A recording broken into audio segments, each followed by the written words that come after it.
दुर्गा सप्तशती के 7वें अध्याय को पढ़ने से मन की सभी कामनाएं पूर्ण होती है। हृदय के अगर कोई गुप्त कामना हो वह भी इस पाठ से पूरा होता है।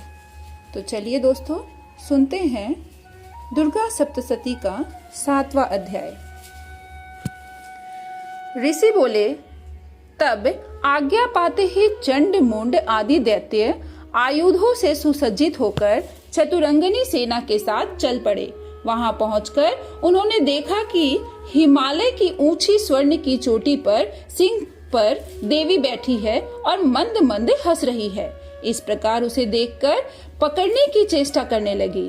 किसी ने धनुष चढ़ा लिया, किसी ने तलवार संभाल ली एवं कितने एक देवी जी के पास पहुंच गए। तब अंबिका जी ने उन शत्रुओं के प्रति क्रोध में आ गई। उस समय क्रोध के कारण उनका मुख काला हो गया। देवी के माथे पर कुटिल होकर भौहें तन गई। तब तो भयानक मुख वाली काली देवी तलवार तथा पाश लिए प्रकट हो गई। उस समय विचित्र खटवांग धारण किया हुआ था। नरमुंड माला शोभित थी। चीते के चर्म की साड़ी पहने थी। शरीर का मांस सूखा दिखाई देता था। अत्यंत भयानक रूप था। मुख तो विस्तार से खोल रखा था। लपलपाती हुई जिह्वा और भी भयानक दिख रही थी। धसी हुई लाल लाल आंखें थी। गर्जन से सभी दिशाओं को भर दिया था।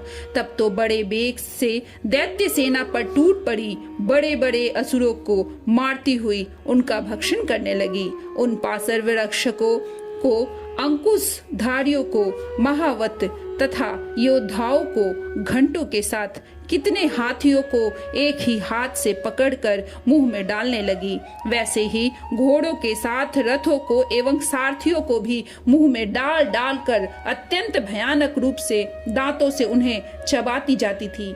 किसी के केस पकड़ लेती तो किसी के गर्दन दबा डालती। किसी के पैरों से दबोच देती तो किसी को छाती से ढकेल कर मार गिराती। असुरों के द्वारा छोड़े हुए अस्त्र शस्त्रों को मुंह से पकड़ती जाती और दांतों से पीसती जाती।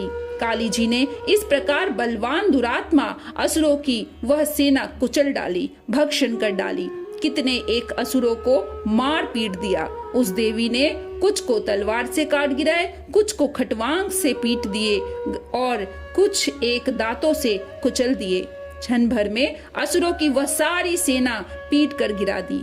यह देख चंड उस भयानक काली की ओर दौड़ा। इधर महाअसुर मुंड ने भी महाभयंकर बाणों की वर्षा से एवं सशस्त्रों अस्त्र चलाए हुए चक्रों द्वारा उस भयानक आंखों वाली देवी को ढंक दिया।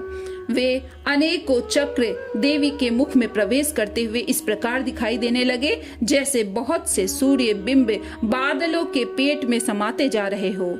तब तो जिसके भयानक मुख के भीतर जिनका देख सकना भी कठिन था, ऐसे दांतों के प्रकाश से दमकती हुई अत्यंत क्रोध में आकर भयानक गर्जना करती हुई वह काली भी अट्टहास करने लगी। करती हुई बहुत बड़ी तलवार लिए हुए देवी चंड पर कूद पड़ी। उसे बालों से पकड़कर उसी तलवार से झट चंड का सिर काट दिया। तब चंड को इस प्रकार मारा हुआ देखकर मुंड देवी की ओर दौड़ा। कुपिता काली ने तलवार से मारकर पृथ्वी पर मुंड को भी गिरा दिया।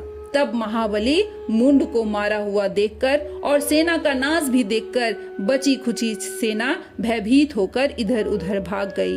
अतः काली जी ने चंड तथा मुंड के सिर हाथ में ले लिए। फिर भयानक अट्टहास करती हुई चंडिका के पास पहुंचकर बोली, मैं यह चंड और मुंड नामी महापशु आपकी भेंट चढ़ा देती हूँ। अब तो युद्ध में शुंभ निशुंभ का आप स्वयं वध कर लेना। ऋषि बोले, अपने सम्मुख लाए गए चंड मुंड महाअसुरों को देखकर कल्याणी ने चंडिके काली से ललित वचन बोली, हे कालिके, तीनों लोक में चामुंडा नाम से तुम्हारी ख्याति होगी। जय माता दी दोस्तों।